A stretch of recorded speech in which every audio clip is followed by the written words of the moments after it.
कहानी है जॉयल और क्लेमेंटाइन की। इस कहानी में प्यार है, जुदाई है, एक दूसरे के लिए एहसास है। इस कहानी की शुरुआत में यह दिखाते हैं कि एक लड़का जो सोकर उठता है और उसका नाम जॉयल होता है। जब वह सुबह सोकर उठता है तो उसे बहुत अजीब लगता है। ऐसा लगता है कि कुछ चीज़ें उसकी ज़िंदगी से चली गई हैं।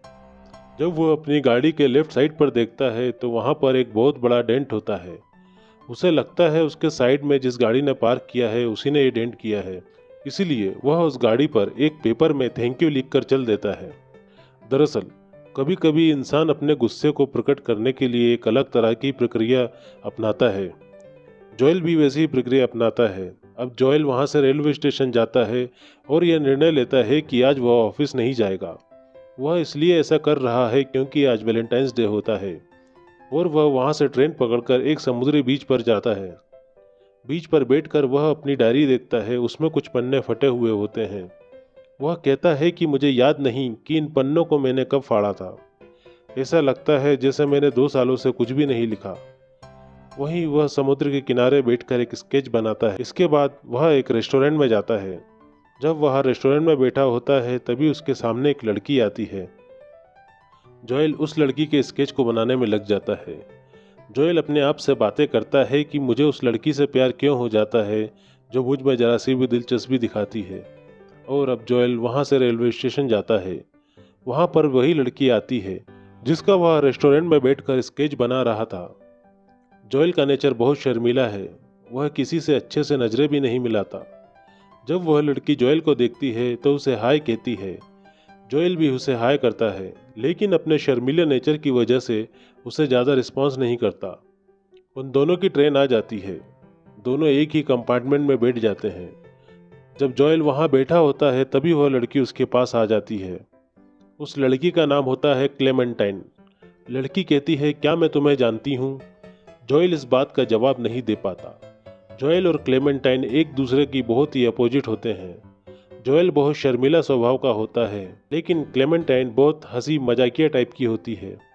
लेकिन फिर भी इन दोनों के बीच में काफ़ी अच्छी बातें होती हैं। और अब इनका स्टेशन आता है। जॉयल जब अपनी गाड़ी लेकर घर की तरफ जा रहा होता है तो वह चारों तरफ क्लेमेंटाइन को ढूंढ रहा होता है और उसे वह दिख जाती है और वह उसे अपनी गाड़ी में लिफ्ट देता है। जब क्लेमेंटाइन का घर आता है तो वह उसे अपने घर में इनवाइट करती है। जॉयल उसके घर चला जाता है। हालांकि वह बहुत शर्मीला होता है, लेकिन फिर भी वह अपने आप को रोक नहीं पाता। यह दोनों जब ड्रिंक पी लेते हैं तो क्लेमेंटाइन उससे बोलती है कि मैं तुमसे शादी करूंगी। दरअसल यहाँ पर ऐसा लगता है कि दोनों एक दूसरे के करीब आ जाते हैं और अब जॉयल वहाँ से जाने लगता है। क्लेमेंटाइन उसे अपना मोबाइल नंबर देती है और कहती है, मैं चाहती हूँ कि तुम मुझे फ़ोन करो और जब फ़ोन करो तो हैप्पी वैलेंटाइंस डे ज़रूर कहना। जॉयल वहाँ से अपने घर आ जाता है। घर आकर वह सीधा क्लेमेंटाइन को फ़ोन करता है। क्लेमेंटाइन कहती है कि फ़ोन करने में इतनी देर क्यों लगा दी। जॉयल कहता है, मैं अभी अभी घर पहुँचा हूँ। क्लेमेंटाइन उससे पूछती है कि क्या तुम मुझे मिस कर रहे हो? जॉयल कहता है, हाँ मैं कर रहा हूँ। इस बात को सुनकर क्लेमेंटाइन बहुत खुश होती है। वह कहती है कि इसका मतलब हमारी शादी हो गई है। जॉयल कहता है, हाँ शायद हो गई है। क्लेमेंटाइन कहती है कि कल तुम तैयार रहना, हम लोग चार्ल्स नदी पर जाएंगे जहाँ बहुत बर्फ होती है। अगली रात ये दोनों उस नदी पर पहुँच जाते हैं। क्लेमेंटाइन वहाँ पहुँचकर बहुत खुश होती है, बहुत इंजॉय करती है। हालांकि जॉयल को बहुत डर लग रहा होता है, लेकिन बाद में दोनों वहाँ ज़मीन पर लेटकर ऊपर आसमान में देख रहे होते हैं और अगली सुबह ये वापस घर लौट जाते हैं। जॉयल जब क्लेमेंटाइन को उसके घर पर छोड़ रहा होता है तभी वहाँ पर बाहर उसकी गाड़ी के पास एक लड़का आता है। वह घबराया हुआ होता है। वह जॉयल से पूछता है कि तुम्हें कोई मदद चाहिए? तुम यहाँ क्या कर रहे हो? इस लड़के का नाम पैट्रिक होता है। जॉयल उसकी बात को समझ नहीं पाता और पैट्रिक जॉयल को थैंक यू बोलकर वहाँ से निकल जाता है। अब यहाँ से कहानी आती है फ्लैशबैक में। फ्लैशबैक में वक्त दिखाया जाता है सन 2002 का, यानी आज से 2 साल पहले का। 2 साल पहले इस कहानी में यह दिखाया जाता है कि जॉयल एक समुद्र के बीच पर बैठा हुआ होता है। यह होता है माउंटेन बीच। जब वह बीच पर बैठा होता है तो दूर एक लड़की को देखता है। यह लड़की होती है क्लेमेंटाइन। क्लेमेंटाइन जॉयल को अकेला बैठा देखकर उसके पास आती है और दोनों की बातें होना शुरू होती हैं। ये एक दूसरे के अच्छे दोस्त बन जाते हैं और धीरे धीरे इनकी दोस्ती प्यार में बदल जाती है। इनकी जिंदगी में बहुत सारे खूबसूरत पल आते हैं। वक्त गुजरता रहता है और इनका प्यार धीरे धीरे तकरार में बदल जाता है। इन दोनों के बीच में काफ़ी डिस्टरबेंस होना शुरू हो जाता है। 2 साल बाद यानी कि सन 2004 में एक रात क्लेमेंटाइन शराब पीकर घर आती है और वह जोएल को बोलती है कि मैंने तुम्हारी गाड़ी ठोक दी। इस बात से इन दोनों के बीच बहुत झगड़ा होता है। क्लेमेंटाइन जोएल से कहती है, तुम्हें गुस्सा इसलिए आ रहा है क्योंकि मैं तुम्हारे बिना बाहर गई। तुम्हारे छोटे से दिमाग में यह भी आ रहा होगा कि कहीं मैं किसी के साथ रात बिताकर तो नहीं आई। जोएल कहता है कि यह सब मैं पहले ही मान चुका हूँ, इसलिए तो सब तुम्हें पसंद करते हैं। इस बात को सुनकर क्लेमेंटाइन को बहुत गुस्सा आता है और वह उसके घर से निकल जाती है। जोएल उसके पीछे जाता है। जब वह बाहर जाता है तो देखता है कि उसकी गाड़ी एक गैस पाइपलाइन के खंभे से टकराई हुई थी। ये वही डेंट होता है जो कहानी की शुरुआत में दिखाया जाता है। कहानी दोबारा फ्लैशबैक में आती है और ये दिखाया जाता है कि क्लेमेंटाइन नाराज होकर वहां से चली जाती है। इस बात से जोएल भी काफ़ी परेशान होता है। यह दोनों 1-2 दिन तक बात नहीं करते और अब वैलेंटाइंस डे के लिए मात्र 3 दिन बचे हैं। जोएल क्लेमेंटाइन के लिए गिफ्ट लेता है। जोएल उस जगह पर जाता है जहां पर क्लेमेंटाइन जॉब करती है। क्लेमेंटाइन जोएल को देखकर ऐसे रिएक्ट करती है जैसे उसने उसे कभी देखा ही ना हो। उसे पहचानने से इनकार कर देती है। वहीं पर एक लड़का भी होता है। क्लेमेंटाइन उसको किस भी करती है। जोएल यह सब देखकर हैरान और परेशान हो जाता है और वहां से चला जाता है। जोएल इन सब बातों से सुनकर बहुत डिस्टर्ब होता है। वह अपने दोस्त और उसकी वाइफ के पास जाता है। वह उन दोनों को अपनी सारी घटना सुनाता है। तभी उसका दोस्त एक डॉक्टर की चिट्ठी दिखाता है। उस चिट्ठी में यह लिखा होता है कि क्लेमेंटाइन ने जोएल को अपनी यादों से पूरी तरह से मिटा दिया है और उनके रिश्ते को दोबारा क्लेमेंटाइन के सामने मेंशन ना करे। यह चिट्ठी जोएल के लिए होती है। यह देखकर जोएल बहुत हैरान हो जाता है। दरअसल इस कहानी में यह दिखाया गया है कि एक मेडिकल प्रोसीजर के द्वारा इंसान अपनी यादों को जो भी मिटाना चाहता है उसको मिटा सकता है। क्लेमेंटाइन ने भी यही किया होता है। उसने अपनी यादों से जोएल को पूरी तरह से मिटा दिया होता है। जोएल इस सच्चाई को जानने के बाद बहुत ही कंफ्यूज हो जाता है, बहुत ही परेशान हो जाता है। वह भी उसी डॉक्टर के पास जाता है और वह डॉक्टर से कहता है कि मैं भी क्लेमेंटाइन को अपनी यादों से मिटाना चाहता हूँ। डॉक्टर कहते हैं, तुम्हारे पास क्लेमेंटाइन से जुड़ी जितनी भी चीज़ें हैं तुम यहाँ पर ले आओ, ताकि उन चीज़ों से, उन यादों से हम तुम्हारे दिमाग में एक वहम तैयार कर सकें। जोएल ऐसा ही करता है। वह सभी चीज़ों को डॉक्टर के पास लेकर जाता है। वह उसके फोटोज़, उसकी सारी चीज़ें, उस डायरी के पन्ने को भी लेकर जाता है जिसमें कभी वह क्लेमेंटाइन के बारे में लिखा करता था। डॉक्टर अपना प्रोसीजर शुरू कर देते हैं। सबसे पहले डॉक्टर जोएल के साथ लाए गए सभी चीज़ों को दिखाते हैं जो कि क्लेमेंटाइन से जुड़ी होती हैं, ताकि उन सभी चीज़ों का उसके दिमाग में एक नक्शा बन सके। डॉक्टर कहते हैं कि हम पहले तुम्हारे दिमाग से बुरी यादों को मिटाएंगे। इसके बाद जोएल को बेहोश कर देते हैं और आज डेट होती है 13 फरवरी 2004। डॉक्टर जोएल के दिमाग से जितनी भी लड़ाई झगड़े होते हैं सभी बुरी यादों को मिटा देते हैं, सिर्फ अच्छी यादें रहने देते हैं। जोएल उन यादों को नहीं मिटाने देना चाहता क्योंकि यह यादें उसकी ज़िंदगी की सबसे बेहतरीन यादें होती हैं। जोएल उठने की कोशिश भी करता है लेकिन वह इस समय असमर्थ होता है क्योंकि वह अपनी मर्जी से उठ नहीं सकता। उसे दवाई दी गई है। जब उसकी यादों को मिटाया जा रहा होता है तो वहाँ पर डॉक्टर नहीं होता, बल्कि वहाँ पर 3 लोग होते हैं, जिसमें से एक लड़की होती है जिसका नाम मैरी है। दरअसल यहाँ पर एक रिसेप्शनिस्ट होती है, 2 लड़के जिसमें एक का नाम पैट्रिक होता है। पैट्रिक वह लड़का है जो प्रेजेंट टाइम में क्लेमेंटाइन का बॉयफ्रेंड है। दरअसल जब क्लेमेंटाइन अपनी यादें मिटाने के लिए डॉक्टर के क्लिनिक आई होती है तब वह पैट्रिक को बहुत पसंद आ जाती है। वह जोएल की नकल करके उससे मिलना शुरू कर देता है और वह दोनों गर्लफ्रेंड बॉयफ्रेंड बन जाते हैं। यहाँ पर जो लड़का पैट्रिक होता है वह वहाँ से चला जाता है क्योंकि उसे क्लेमेंटाइन से मिलना है। क्लिनिक में जो 2 लोग बचते हैं वह जोएल की यादों को मिटाने के लिए उसे ऑटो पायलट में डाल देते हैं और उस पर ध्यान नहीं देते। इसी बीच जोएल की एक बार आंखें भी खुलती है लेकिन इन लोगों को पता भी नहीं चलता। जोएल की आंखें इसलिए खुलती है क्योंकि वह क्लेमेंटाइन से जुड़ी अच्छी यादों को नहीं मिटाना चाहता। अब जोएल और क्लेमेंटाइन यादों में ही बातें करते हैं। क्लेमेंटाइन कहती है कि यह लोग मुझे सभी जगह से तुम्हारी यादों से मिटा देंगे। जोएल कहता है कि मैं इन यादों को मिटाना नहीं चाहता।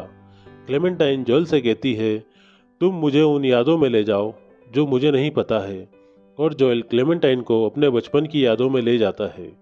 और जब वह ऐसा करता है तो मशीन उसकी यादें मिटाना बंद कर देती हैं। और जो लड़का यह सब देख रहा होता है वह देखकर हैरान हो जाता है, क्योंकि मशीन काम ही करना बंद कर देती है। उसे मजबूरी में वहाँ पर डॉक्टर को बुलाना पड़ता है। डॉक्टर इन सब का हेड है। जब डॉक्टर वहाँ पर आता है तो वह मेरी को देखता है। वह बोलता है कि तुम यहाँ पर क्या कर रही हो। मेरी बोलती है कि दरअसल मैं यह देखना चाहती थी कि आप लोग काम कैसे करते हो। दरअसल डॉक्टर को नहीं पता होता कि ये दोनों गर्लफ्रेंड बॉयफ्रेंड हैं। अब डॉक्टर जोएल के दिमाग में ढूंढना शुरू करते हैं और पता कर लेते हैं कि वह अपनी यादों में कहाँ पर है। डॉक्टर एक बार फिर से उसकी यादें मिटाना शुरू कर देते हैं। हालांकि जोएल की आंखें एक बार फिर से खुल जाती हैं, क्योंकि वह नहीं चाहता कि इन यादों को मिटाए, लेकिन डॉक्टर उसे और भी हेवी डोज का इंजेक्शन दे देते हैं। जोएल एक बार फिर से बेहोश हो जाता है और मशीन एक बार फिर से उसकी यादें मिटाना शुरू कर देती हैं। जब डॉक्टर मेरी और स्टैन जोएल की यादें मिटा रहे होते हैं तो स्टैन वहाँ से चला जाता है। उसके जाने के बाद मेरी डॉक्टर की तरफ आकर्षित होने लगती है और उसे किस भी करती है। मेरी बोलती है कि सॉरी, मैं ये सब नहीं करना चाहती थी, लेकिन मैं आपसे प्यार करती हूँ। मैं अपने आप को रोक नहीं पाती हूँ। डॉक्टर बोलते हैं कि मेरी एक बीवी है, 2 बच्चे हैं, तुम जानती हो ये सब बातें। लेकिन डॉक्टर भी अपने आप को रोक नहीं पाते। तभी वहाँ पर डॉक्टर की वाइफ आ जाती है और खिड़की से उन दोनों को देख लेती है। डॉक्टर बाहर अपनी वाइफ को समझाने जाते हैं। उसके पीछे मेरी भी जाती है। मेरी कहती है कि डॉक्टर की कोई गलती नहीं, ये सब मेरी गलती है। डॉक्टर की वाइफ डॉक्टर को कहती है कि तुम बदमाश मत बनो, इसे सब कुछ सच बता दो। वो कहती है कि तुम रखो इसे अपने पास। यह कहकर डॉक्टर की वाइफ वहाँ से चली जाती है। दरअसल मेरी और डॉक्टर रिलेशनशिप में थे। डॉक्टर ने मेरी के साथ वही किया होता है जो उसने क्लेमेंटाइन के साथ किया होता है, यानी कि डॉक्टर ने मेरी की यादों से अपने आप को पूरी तरह से मिटा दिया होता है। यह सुनने के बाद मेरी को बहुत दुख होता है और बहुत गुस्सा आता है। प्रेजेंट टाइम में मेरी का बॉयफ्रेंड होता है जो उनके यहाँ काम करता है। वह उससे पूछती है, तुमने मुझे इस बारे में क्यों नहीं बताया। स्टैन कहता है, मुझे इस बारे में कुछ पता ही नहीं है, और मेरी वहाँ से चली जाती है। मेरी उस जगह पर जाती है जहाँ पर किसी भी पेशेंट की यादों को मिटाने से पहले उसके ऑडियोज का रिकॉर्ड रखा जाता है। वहाँ पर मेरी का भी ऑडियो रिकॉर्ड होता है। वह उसे सुनकर बहुत ही दुखी हो जाती है। मेरी जॉब छोड़ देती है और वहाँ पर जितने भी ऑडियो रिकॉर्ड हैं उन्हें अपने साथ लेके चली जाती है, और वह सबके घरों पर उन ऑडियो रिकॉर्ड्स को कुरियर कर देती है। वहीं दूसरी तरफ यह दिखाया जाता है कि जोएल की यादों से क्लेमेंटाइन पूरी तरह से मिट गई है। यह वह दिन होता है जब जोएल और क्लेमेंटाइन पहली बार माउंटेन बीच पर मिले होते हैं। अगली सुबह जब जोएल की आंखें खुलती है तो आज की तारीख होती है 14 फरवरी 2004। यह वही दिन होता है जो इस कहानी का पहला सीन होता है। वह बाहर जाता है, अपनी गाड़ी को देखता है जिस पर डेंट होता है, और उसे लगता है कि यह डेंट उसके बगल वाली गाड़ी ने ही किया है, क्योंकि इसके पीछे कोई भी बात याद नहीं रहती। और इसके बाद वह माउंटेन बीच जाता है। जब वह वापस आ रहा होता है तो ट्रेन में उसे क्लेमेंटाइन मिलती है।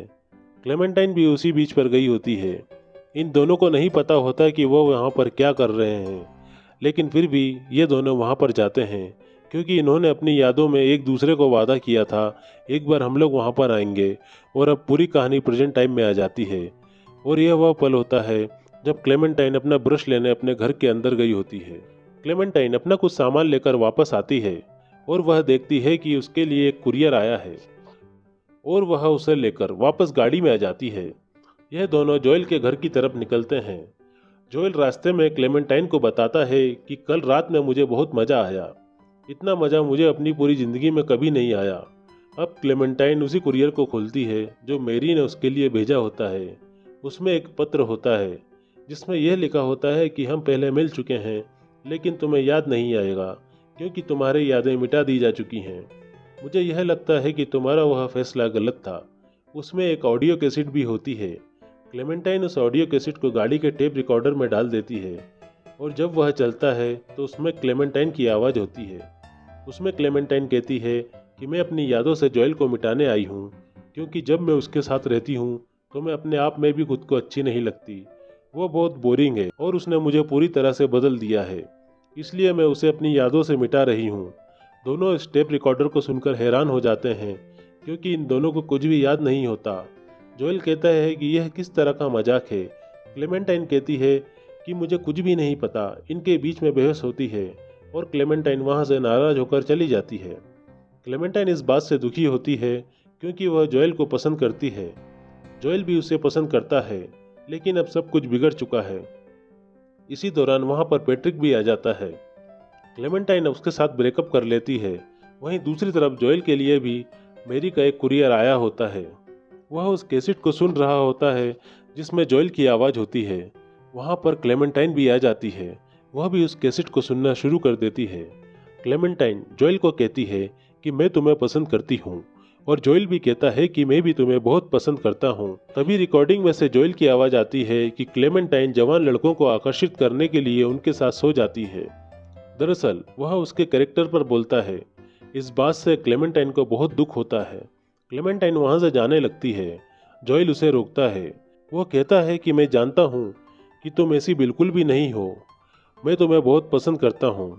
क्लेमेंटाइन कहती है कि इससे कोई फ़ायदा नहीं, हम एक दूसरे को अच्छे लगेंगे, धीरे धीरे चीज़ें बदल जाएंगी। जोएल कहता है कि कोई बात नहीं, मैं तुम्हारे साथ रहना चाहता हूँ।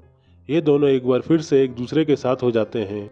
ये दोनों ये जानने के बाद कि इनके रिश्ते भूतकाल में बहुत ख़राब हो चुके थे, जिस वजह से इन दोनों ने अपनी यादों को मिटा दिया था, एक दूसरे से दोबारा प्यार करने लगते हैं। और अब ये दोनों एक दूसरे के साथ बहुत खुश भी होते हैं। और सबसे बड़ी बात यह है कि दोनों को पता है कि हमें अपने रिश्ते को संभाल कर रखना होगा।